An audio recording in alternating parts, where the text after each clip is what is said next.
We're really excited to welcome Chuck Gallagher, a nationally recognized speaker, business leader, and author, to share his insights and updates on AI.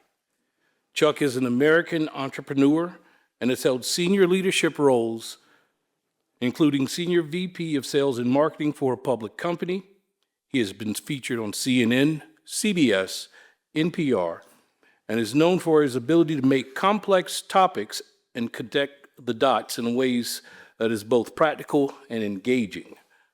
As an author and thought leader, Chuck brings decades of experience in business growth, leadership, and innovation.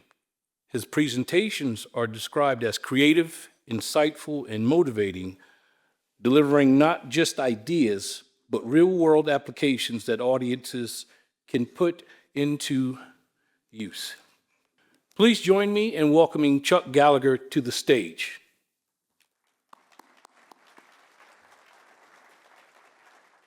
George, thanks, buddy. Yes, sir. All right, first thing, I want to say it's great to be here. The last speaker was awesome, and I'm not sure that audio is going, but it will be. There we go. All right, the last speaker was awesome, but I'd have some bad news, okay? I really do. You know, he was talking about where we're going economically and how this is going to transition, and the millennial generation and Gen Zs is a large group, a large swath of people, and you know, there's going to be some salvation with the fact that there will be, you know, generational wealth transferred. So my 35 and 33-year-old son, now this was 4 years ago, okay, but my 35 and 33-year-old son, I decided I was going to take to a concert where we're going to go see Elton John. Did they want to see Elton John? No. Did they know who he was? Probably not, but I wanted to see him, and I thought, what a cool thing to have my two sons with me. This is going to be fun. And so here we are, we're having dinner before the show in Charlotte, North Carolina, and my youngest son is sitting to my right, and my oldest son is looking across from me, and we're in the middle of dinner, and he looks at me and he says, Dad, he said, I need to talk to you about your spending habits. I'm concerned with my inheritance. I thought, that kid, you know, he got some moxie about him. The youngest son looks over like, what in the world? That's so rude. And I looked back at him and I said, Rob, I said, you know, son, I love you. I said, I really do. But I said, I believe in sin. And he looked at me like I had two heads. And I said, spend inheritance now. That means when I come sliding into home plate as a baby boomer, I go, wow, what a ride. And ain't no money left. I didn't get none. You ain't getting none. So I just really want to share. So sadly, if he gets an inheritance, it's because I died prematurely. There's not going to be a transfer of wealth. Okay, so sorry. I couldn't resist that. All right, today we're going to talk. We've got actually two sessions in talking about AI. The first part of today's portion is really just hopefully expanding our minds a little bit. I've had the privilege of traveling around doing a whole lot of presentations, get a whole lot of questions, and by the way, we'll open it up for questions. This afternoon, however, I want to go ahead and prompt you. Prompt being the operative word whenever we're thinking about AI and large language models, to think about the kinds of questions you would like to ask of AI. Because this afternoon session is a live, in the moment, we're going to be using different modalities of AI, and what you want to know, we're going to be putting in so that we can play with that. But I want to take us back in time just a minute, and I'm going to go back to 1983. As you can tell by the color of my hair, I was actually in the workforce in 1983, but on this planet a while. And in 1983, something happened that changed everybody's life in this room, except at the time when it was happening, we probably didn't notice it. And that was literally the creation of the internet. If you watch the TV channel FX, there used to be a program called The Americans, and that was about Russian spies in America in the 60s and so forth, and early into the 80s, and they were talking about wanting to get the ARPANET, which was educational institutions, academic institutions, the federal government, military industrial complex, et cetera, people who were really thinking about some heavy things and wanted to share ideas, and we didn't want to put it in the yellow envelope that used to have some string wrapped around it and transfer it around the room. And some of you know what I'm talking about, and others are like, what is he talking about? But that was 83. When we moved forward 11 years to 94, everybody's life changed. In the moment, you might not have noticed it. That's when Netscape introduced the first internet browser. Now, most of us in 94 would sit back and say, okay, internet browser, what did that have to do with anything? Well, probably not much in the moment. Browsing for me was taking my wife to the mall so we would go shopping. But at that point, every one of us, all of us, especially in the workforce, got access to this thing called the internet. We just didn't know what to do with it. It literally took 6 years for 51% of the Fortune 500 companies to actually have functional, practical websites. That seems like an eternity. But now we're 25 years later. Okay, so I want you to think about this because everybody in the room is now indelibly connected to this. By show of hands, how many of you, if you got up in the morning and decided it's time to go to work, and on your way to work, assuming that you don't work from home, on your way to work you find you forgot your mobile device or cell phone? How many of you are going to turn around and go back and get it? Okay? It would be impossible. It would drive me, okay, this is the problem. Okay? I have been on the phone driving and talking to somebody and then realized I didn't see the cell phone there, and I said, oh my God, I forgot my cell phone. And then somebody says on the other end, you're talking to me on it. Okay, that's kind of dangerous at my age. You know, you start thinking, this is a little bit weird. But I want to go backwards in time, because if you go back in time, some of you remember Dick Tracy. In 1940, freaking 1940, way before I was born, Dick Tracy talked into his watch. How many people in the room are sporting an Apple Watch? Okay, look around the room. If you were a watchmaker, would you not be a little bit upset that the fact is that all of a sudden we come along and in 2015, the Apple Watch was introduced? And then you start thinking, how many of us are wearing this device on our arm that if we're driving down the road using, Apple Maps, and it's time to make a turn, your wrist starts buzzing, your hands start shaking? This is the brand new Apple Watch. This is the Series 11, which can spot signs of chronic high blood pressure. No longer do you have to strap the thing to your arm and go to the doctor and they pump it up and your arm feels like it's going to explode. And then they find out that that's generally not really accurate. They have to do it the old-fashioned way, just slap on a watch. In fact, a friend of mine, when I don't remember what year it was, what model it was. It might have been the 3 that was out, but a guy had a Model 6 watch, and it notified him that he might have AFib. And he was like, what's AFib? And they quickly looked it up, and his wife encouraged him to go to the doctor, and sure enough, he did have AFib, and it was the thing that potentially could have saved his life. Okay, so we got a little connections going on here, but it's trying to work. AI is trying. And by the way, remember the first watch was introduced in 2015. As of today, there are 95,484,900 users of this device. Apple Watch has 21% of the market, and the market is $500 million for wearable devices. And it is to the point, to be practical for a second, because think about AI and what's taking place. Ask yourself the question on whichever wrist you wear it on, is what data is being recorded for you? On the other hand, I have a different device. I don't even remember what it's called. A Whoop, I think. My son introduced it to me.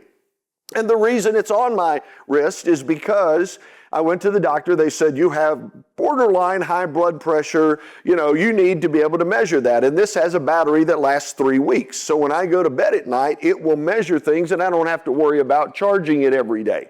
So when you start to think about things like this, we are living in a time where we are so indelibly connected that everything that we do is already connected, and we are actually using AI in our normal data.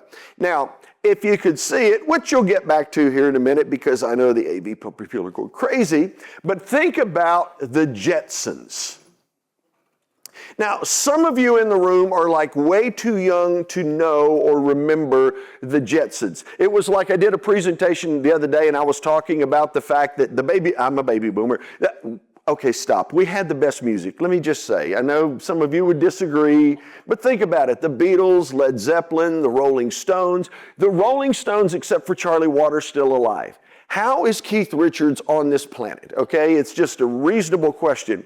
But in the Jetsons, you watch the TV program or the cartoon and you had, here's George Jetson, his boy Elroy, and they had Rosie the robot. George Jetson looked at a screen and that's how he went to work, okay? Rosie the robot would do robotic things, including they had a robotic vacuum cleaner. And so think about all of the things that you have that are taking place in your life that we use today. Okay? So how many people in here have Alexa? Okay? I don't know. Do you actively use Alexa? Okay, I get some people shaking their heads. I do. We've got a new house that we're getting ready to move into. So one of the things that's taking place, because they put the normal, boring flip up, flip down light switch. Who wants a flip up, flip down light switch when you can have one that's connected to the internet, that's connected to Alexa, that says, turn on living room? I don't want to get up, okay? I want to have a little bit of fun with that. There's the Jetsons, okay? And so when you go to Alexa, now there's new Alexa, which of course does a multitude of things. It is your intuitive Alexa home that will connect you to, I can turn the air conditioner up, I can turn the air conditioner down, I can turn the lights on if I want, I can do Alexa, turn on TV, Alexa, turn up the volume, Alexa, turn down the volume, Alexa, do I have a conflict with my calendar today? And it will talk back to you. Okay, just for the folk in the room, think about it. Have you ever been at home and Alexa's sitting there just being mindlessly listening to everything that you're doing, and all of a sudden out of the clear blue, it starts talking to you? And you ask yourself the question, what is it hearing? Because functionally, everything you do is being connected. And I don't know about you, but some of you have, and there's a multitude of these, but iRobot. If you are struggling today with vacuuming the house, why? I mean, let's think about it. You have your iRobot. We have a townhome in Greenville, South Carolina. There's 3 levels. So there's one at the top, one in the center, one at the bottom. My wife has named all 3 of them. They come on at different times. We can be away. We've got 2 Cavalier King Charles Spaniels. They have little fur balls all over the place. So it's like, Betsy, would you come on and vacuum the downstairs? I can be here and turn the vacuum cleaner on and know that by the time we get back, the house is going to be cleaned. And oh, by the way, as we look at this today, not only do you have this, but it will also mop the floor, because now it has an ability not only to vacuum, but to mop. And there's a new one out from Eufy that will climb the stairs. And I'm like, what? It climbs the stairs. How cool is that? I can buy one vacuum cleaner and it will just climb itself up the stairs and go to another level. And it's like, wow, this is so much fun. And then you look and you ask yourself the question, especially during the pandemic, could be by a show of hands. How many of you wish you'd bought stock in Zoom in 2019? Okay, because we would have been wealthy. Why? Because now it is commonplace for a meeting to take place. In fact, if you're scheduling a meeting, do you want to talk on the phone or Zoom? Zoom has become a verb. And this is a way to do things. But at this point, Zoom is your AI companion. In fact, if I were a betting man, I would bet that today, some of you, when The Economist was up here talking about everything taking place, probably had something like Otter or some device on your phone that was recording what was said, that was going to come back and give you a highlight or a summary of it. And now in your Zoom meeting, it will be happy to do that. And then, of course, we're now moving into not the Jetsons flying cars. That's a little weird. I didn't say we wouldn't get there, but we certainly have self-driving cars. In fact, this is an example of Waymo. I was at a presentation last week and a lady said I had to get up. I had to go from Phoenix to the airport to someplace in Scottsdale, whatever it was. And she said, I got up, I looked up Uber and it said, would you like a Waymo? And she thought, I've never had one. Okay, now for those of you that haven't been in one, it is a self-driving autonomous car. There's no driver. In the driver's seat, no one's there. Okay? For some of you, that is the equivalent of my 15-and-a-half-year-old just got their permit and now they're driving with their parent and you get to sit in the right seat without a brake or a steering wheel and they're driving you. Which is worse? I don't know. I think I'll go with the Waymo, okay? But I want you to think about this because, again, whenever you're thinking about opening your mind to the possibility of where artificial intelligence is, this is where we're going. And by the way, if you want to look at the stats for Waymo, everything about that self-driving automobile measured against real drivers, human drivers like all of us in this room, is better. Now, it's 2025. We're on the edge, just the edge of where this is going. So the majority of us in the room have not been in a Waymo. The majority of us in this room don't enjoy these statistics. But wait 10 years or 15 years, and it will be commonplace for an autonomic car to be summoned at will to take you from point A to point B, which will be transformational in terms of where we're going and what's going to take place. It doesn't mean we're not going to learn to drive. But I will say this, the longer we go down the path of different generations, future generations will have less interest in getting a driver's license than somebody that's an old person like me, because at 16, having your license was freedom in the South. But why do I need that? And then you go to November 30, 2022, okay? November 30, 2022, a company that has been around for about 7 or 8 years preceding that, a company called OpenAI, which most people would probably, in November 30 of 2022, just normal people, I don't mean Silicon Valley people would have heard of them, MIT people, folks that really were in the know of AI would have, but Chuck would not have. George probably would not have heard of OpenAI. But November 30, 2022, OpenAI came into existence. Or let me rephrase that. Didn't come into existence. They released this thing called ChatGPT. How many people in the room have used ChatGPT? Raise your hands. Okay, that's the majority of people in the room. Let me do it this way. How many of you have not used ChatGPT? Go ahead, raise your hand. Okay, now I'm looking around the room. That might be 5%.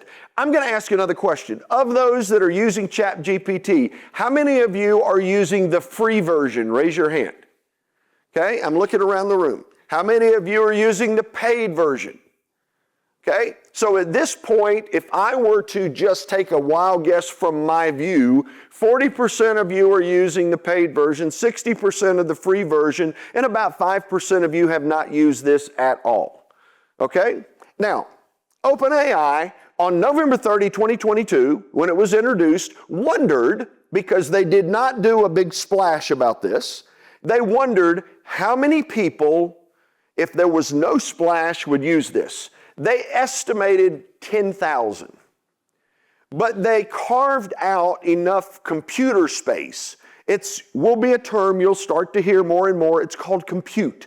It's the capacity to calculate things, to compute. In the old days, some of you remember the big monster machines that had tape drives that went, or you had big monster flat disks. Well, compute now is little microchips that do incredible amounts of computation. But they decided they would allow enough compute for 100,000. Here's the answer. In 5 days, there were 1 million users. No promotion whatsoever. And in 20 days, it was 100 million users. ChatGPT and OpenAI has been the largest launch of a product in modern time. It is absolutely fascinating what it's done. And in that process, 80% of Fortune 500 companies within the first 9 months had integrated that into their websites and into what they're doing. And that's the place where we are today. Because from a functional perspective, I mean, think about it. I'm going to take a guess that for most of your organizations, you're not Mac users, you probably have PCs that are operating Microsoft. So if you're going in and you're using Excel or Word or PowerPoint or whatever it happens to be, what are you typically seeing first thing that pops up? AI, Copilot. So you want to write an email and Copilot suggests something. Or you do a Google search. What's the first thing that happens? On your phone or on your laptop or device, you do a Google search. What is the first thing you probably see? AI says, well, here's your AI suggestion. It is doing the search for you and giving you what it thinks is probably the best answer for you so that you don't have to go through the process of doing this the old-fashioned way. Okay, so I went to Appalachian State University in Boone, North Carolina a long time ago. And I remember going into finance class. There was the book, Basic Finance by Herbert B. Mayo. And in those days, by the way, anybody in here from Michigan? Michigan? Okay, a couple of Michigan folks. Just Texas? Okay, wow, there's a possibility I'm really going to ruin this whole presentation. Appalachian is known for its football team, and occasionally we are hired by certain other teams to come and play the first game and to lose. We get paid a lot of money to do that, like we were hired by Michigan to go play the first game of the opening season, and we were paid $1 million to lose. We won. Sorry. And then a couple of years ago, it was Texas A&M, $1.5 million to lose. We won. We kind of like that. We just love taking other people's money and being a no-name. It's so great. But I went into this finance class, and in those days, you had a book bag, and you had a book in the book bag, and those books were heavy. Some of you might remember those days. So I go into finance class, and the guy in finance class says, okay, now there's 2 ways for you to be able to pass this class. One is learn the formulas that are in the books. Like if you wanted to calculate what is my mortgage payment on a 30-year fixed rate interest rate mortgage at 6.25%, which, by the way, in the conversation earlier today was really fascinating. Because there is truth to, the older you are, the more 6.5 seems reasonable. Because when Carter was in office and it was 21%, that was crazy. But it's interesting if you are Gen Z or late millennial, that seems like incredibly high because we had the incredibly low of 2.75% on a mortgage. So anything above that seems ridiculous. So I totally get that, and it does make a difference. But if I want to calculate that, I can either use the book, or I could at the time buy Texas Instrument Business Analyst 2, which in 1977 cost $79 and was very expensive. But the professor said this, I don't care how you get the answer, I care that you get the answer. And that becomes critical today. By the way, Chuck bought the calculator, and that's actually a picture of that old calculator. I don't think it works today because I haven't bought batteries for it, and why would I need it? Because there are way other and better tools that are out there. So one of the challenges that we face today is recognizing that everything we talk about with respect to AI is a tool. The question becomes, how are you using the tools? I'll give you a quick for example. For example, this morning we had a conversation at the table, and we're going to play with that this afternoon, but in that conversation, a question was raised about something that was very specific to that portion of the industry, but the Investment Recovery Association.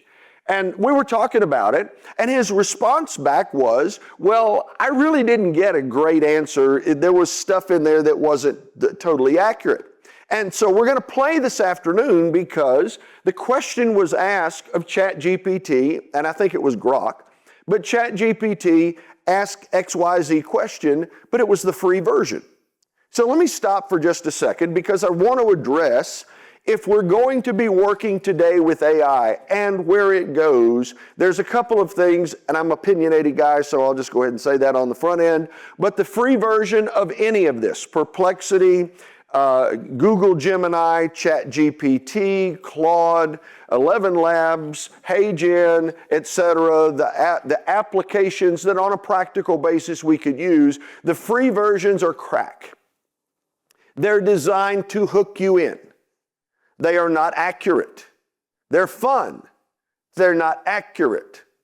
Okay? If I went into the free version of ChatGPT and said, I want you to write me lyrics to a country song in the style of Garth Brooks with the title of, If You Leave Me Honey, Walk Out Backwards, So I Think You're Coming In, it will do that. But accuracy is not an issue. It is the joy of getting started. But the expectation is, if you truly want to immerse yourself in how is this going to positively impact my business, you need to get into the paid version. I don't make money by saying that, so let me be crystal clear. I'm just telling you how it works. Now, with that said, I could come over here to Google. I did this morning. What do I need to know about the Investment Recovery Association? Okay, simple Google question. And the response I got was, first, an AI overview.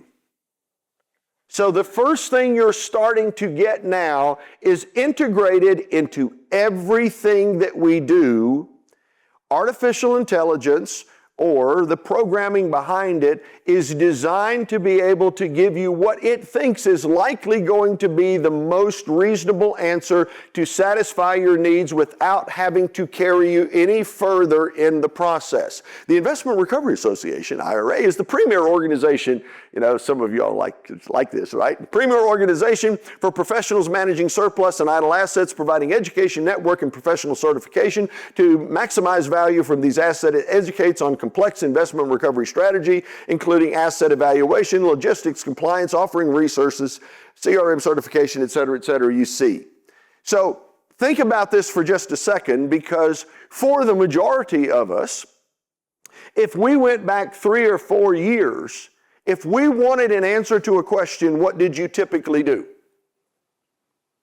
Okay, some people say research. You Googled it, right? Now, some of you may be like hooked into Bing and you like that because of it's a search engine. That's fine. There used to be multiple, but for the most part, it's Google. And what would take place within the organization? For your organizations, if you have a website, you're probably going to make sure that it's search engine optimized so that if somebody were doing a Google search, they can find you. At this point, and you would go down the pages of Google. First thing, you've got all the sponsored links that were there, and then you would find the organically answered questions that you're looking for. And if George didn't find what he wanted on page 1, he would shift to page 2, and shift to page 3, and shift to page 4. Google just announced that in terms of how it ranks things, if it's beyond the 3rd page, it's not even ranking them now. So if you don't make the first 3 pages organically, you're not going to be ranked. Okay? That announcement came out literally 2 weeks ago. Now, all of that said, I want to, again, change the mindset, because I want you to think for this afternoon, what are the challenges that you have, and how is it that AI could help? But in order to do that, sometimes you have to get out of investment recovery just to be able to think about what's taking place in the world. So I'm going to put up a picture of this thing called carbon robotics.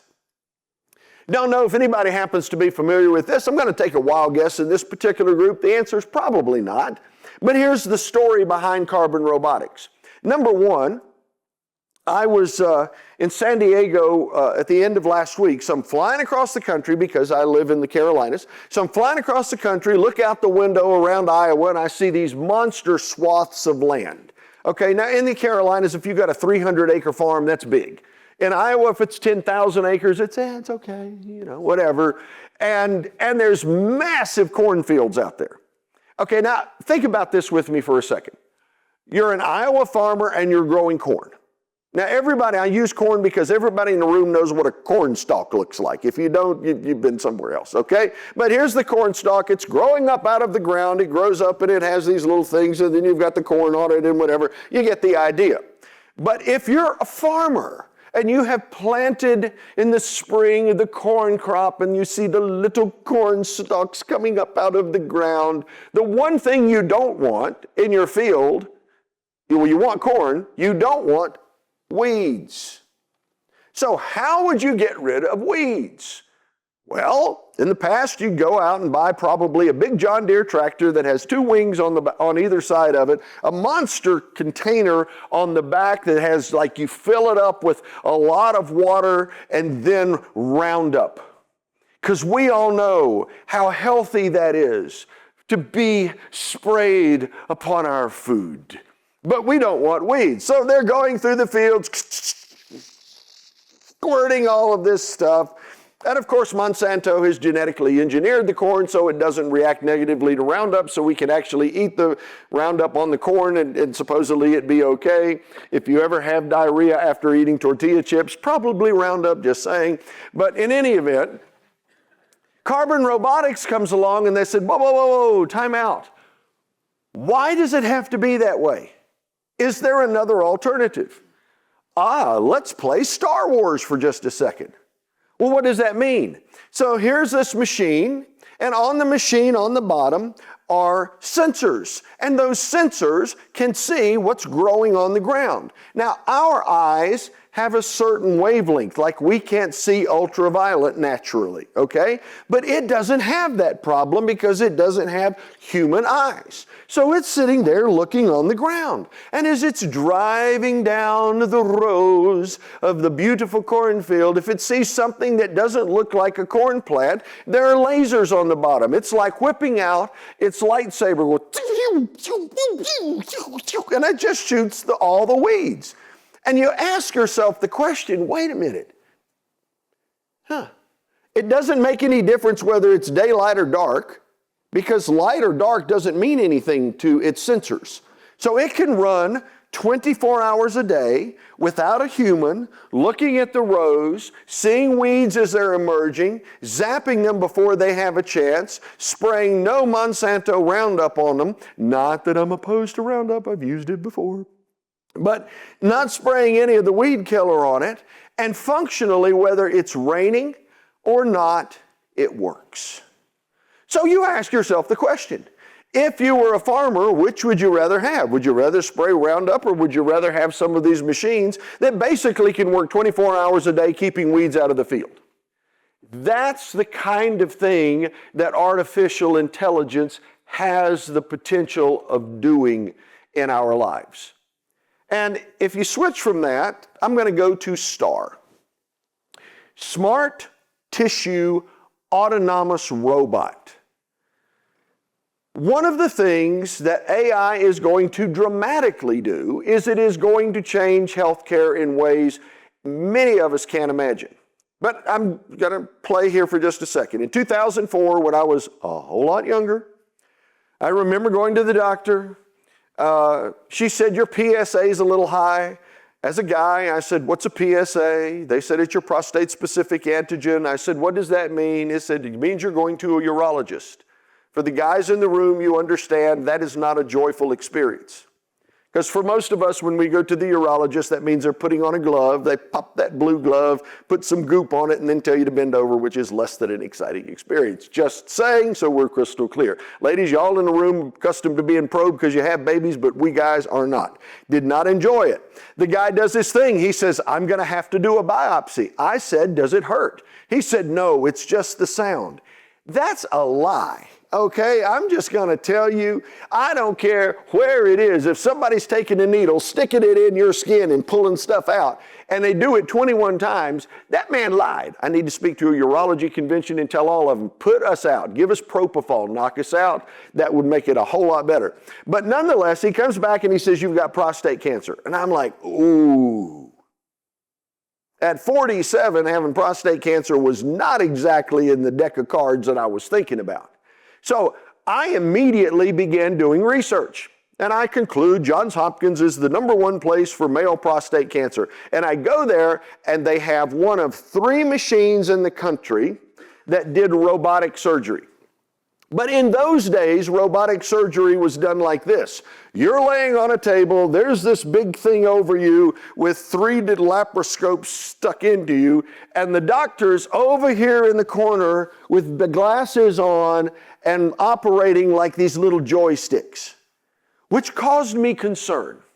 My doctor's name was Li Ming Su. He was a Chinese fellow. I said to him, are you good with PlayStation and Xbox?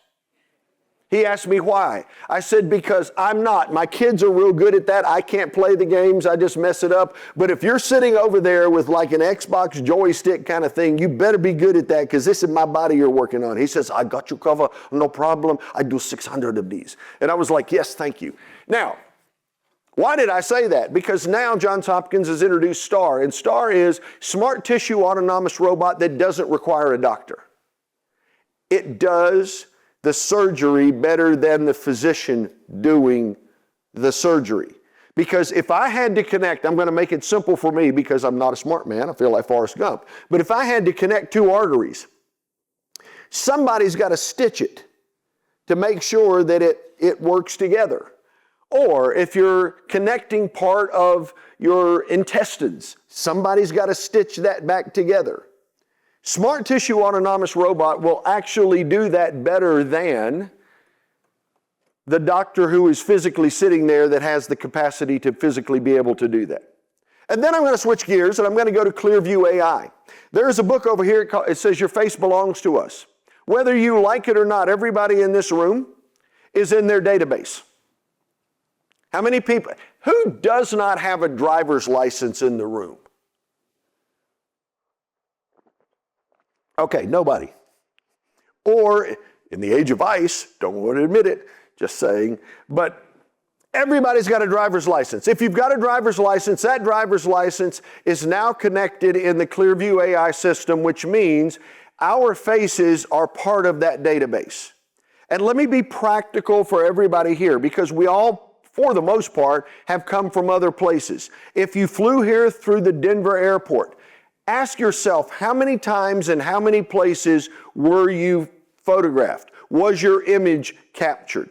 My wife and I just got back from a trip from Norway, and it was the first out-of-the-country trip we've taken in probably 2 years. 2 years ago, when we came back into the country and went to customs, you walked up to a person at a desk, you presented your passport. They said, what was the purpose of your trip? Oh, we were on vacation. Welcome back to the United States. It felt so good. This time we come back, we walk into a line, there's a camera there, the camera takes our picture, the guy says, go on. And from that, we literally walked on, got our luggage, and left. And I'm like, whoa, how did that happen? But it knew from the beginning to the end what the picture on the passport was every time we'd been photographed, wherever we had been. So they knew coming back in the country, they didn't need to waste a person to look at us because we had already been biometrically observed.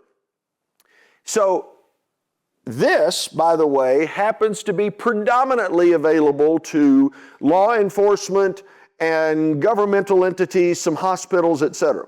The question then becomes, why are we talking about this here today? Well, let me switch gears. I'm going to go to Madison Square Garden. Okay? Madison Square Garden, a privately owned building in New York. Some of you probably at some point have been to a concert at Madison Square Garden. Pretty cool place.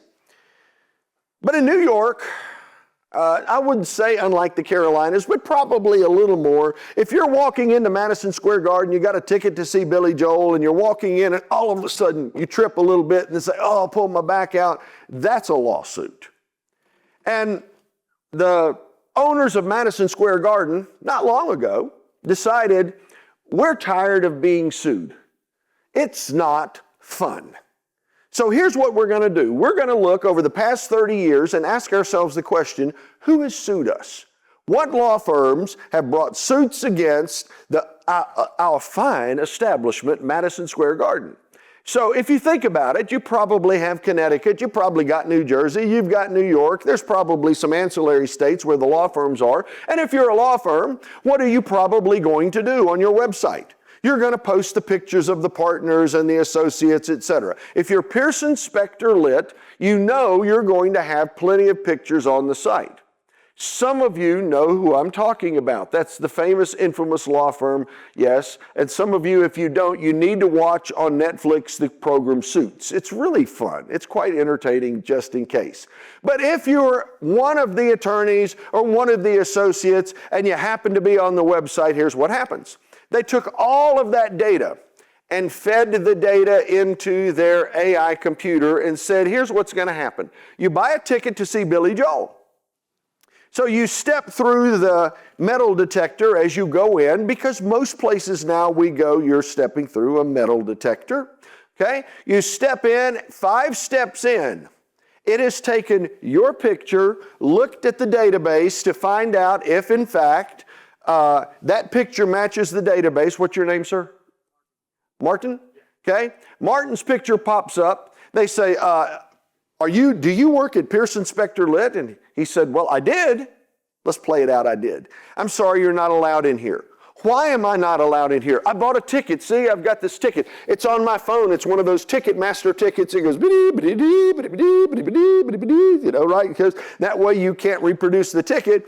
And they say, I'm sorry, but you're in our database. Your firm has sued us, and we don't allow anybody that's had anything to do with any firm that has sued us. See you, bye.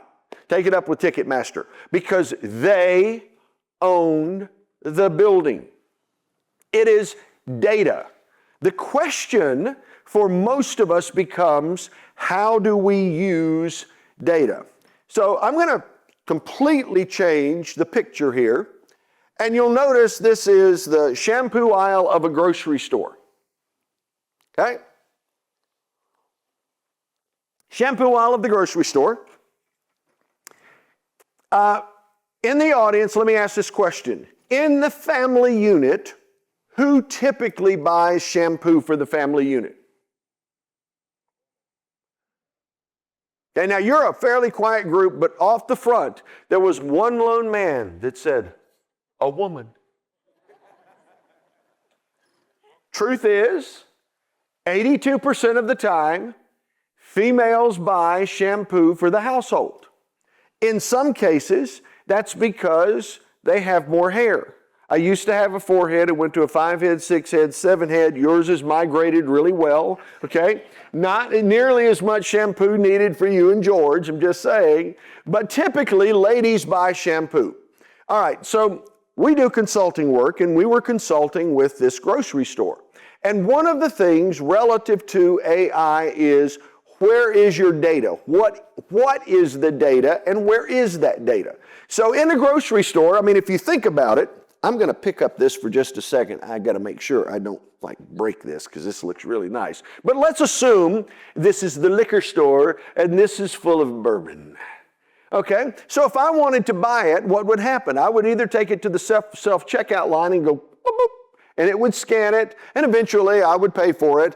And they know 2 things. Number 1, they know what was scanned, yes. And 2, they probably have a picture of me, so they have an idea that it's an old dude that bought this particular brand of bourbon. And they also know the time of day. Okay? Now, or I could go to the regular checkout line and there's somebody standing there looking like they're just so excited about having that job, and they go, boop, boop, and and they pay it, and that's the way it works. Now I'm going to set this back down here ever so carefully. Okay. So, what did we find out? We found out 82% of the time, females bought shampoo in the grocery store. What else Y'all be open now. What else do females typically buy in the grocery store that men typically do not? So quiet. Makeup would be one. Feminine hygiene products would be another. Okay? So the question, now this is the interesting part. We know who buys what. The question is, well, would it not make sense if I have feminine hygiene products on this aisle, I would have shampoo on this aisle? So AI, in its infinite wisdom, just looked at the data and said, where is the placement of your product to ensure maximum opportunity for sale?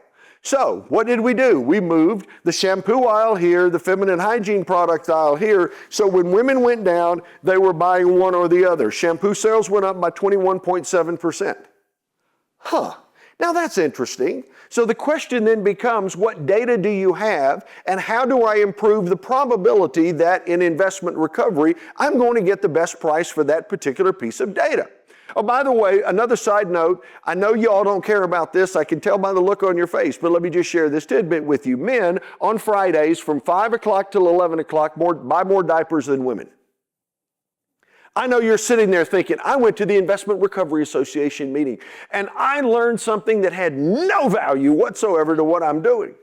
But the reason we assume is because it's probably, there's been a divorce and this weekend the man had the kids and so he's got to go buy the diapers. It's going to be a crappy weekend, but you get the idea behind that. Now the other question is, what do typically men buy in the grocery store?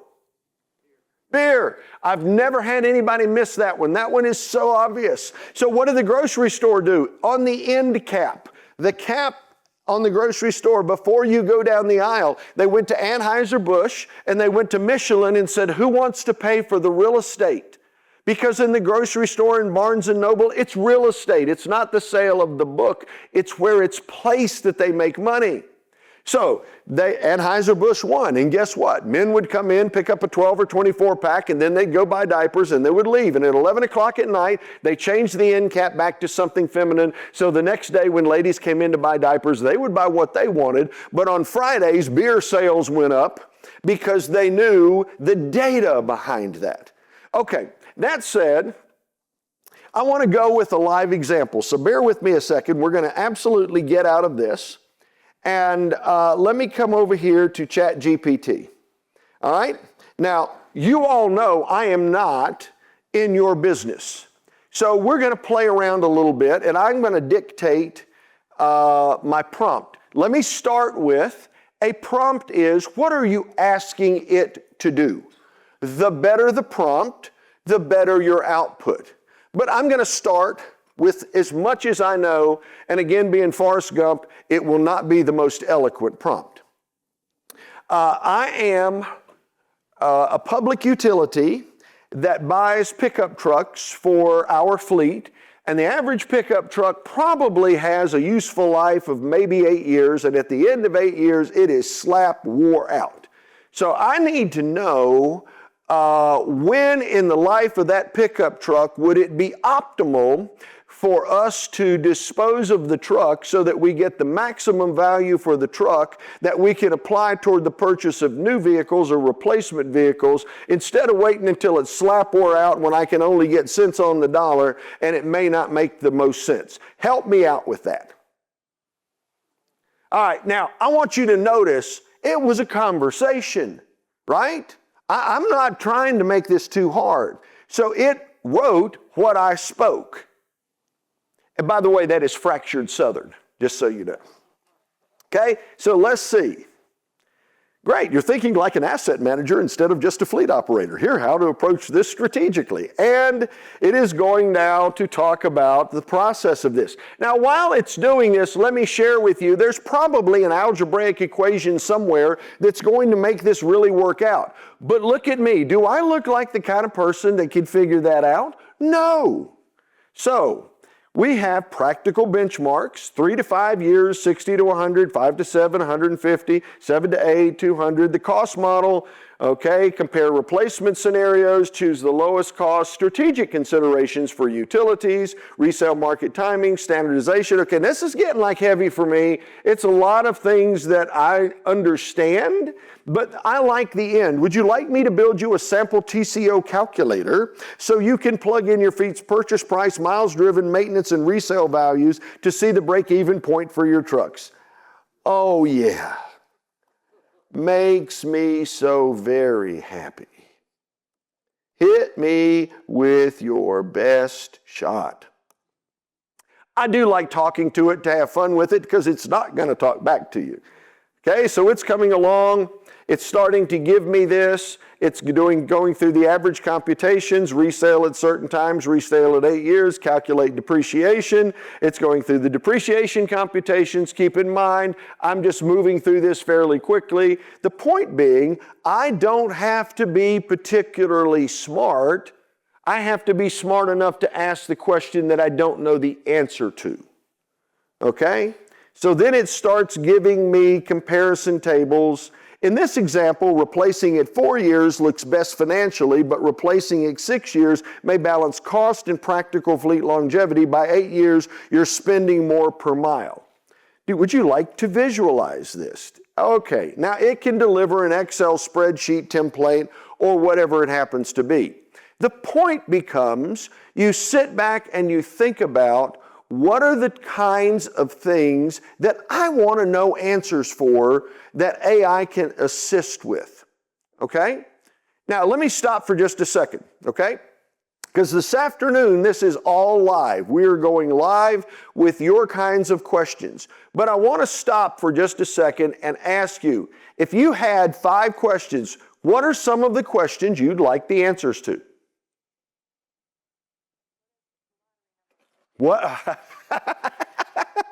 Okay, so I may as well play with that. What are the best winning lottery numbers for, what's the Mega Millions, or what's the other one? Powerball. Is there a trend? It'd be interesting to see what it comes up with.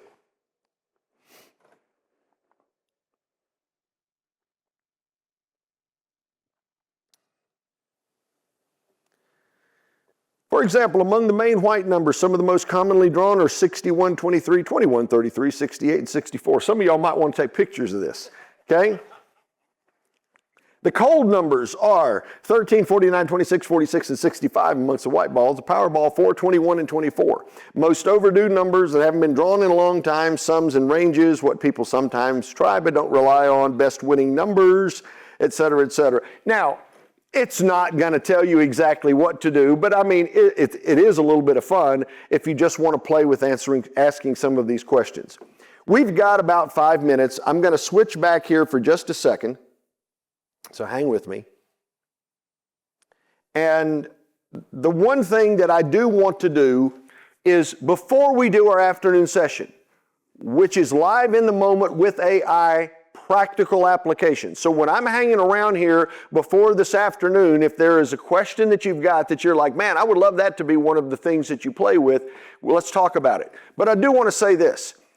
One of the challenges with AI today is, one, a lot of it is built into what we're doing and we don't have a choice. It's just there, and we will be seeing this more and more. But for your organization, there are certain things you need to do. Because one of the worst things that can happen in an organization is you have different people in different places, and I don't take this the wrong way, but playing with it, and there is no organizational structure to what should take place. So if you look at this, one of the things that is really important in an organization is to establish clear guardrails.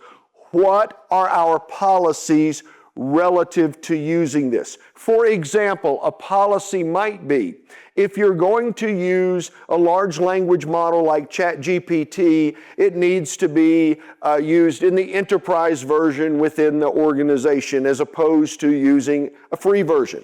Number two, you probably need to leverage custom instructions. In my model, I have a set of instructions that are written in so that every time I do something, it follows that set of instructions. So for example, if I were writing something, an article, I've written 1,700 blogs, most of which were way before AI existed, and have written 6 books. So all of that data is in AI. So when it writes like me. It knows what that sounds like.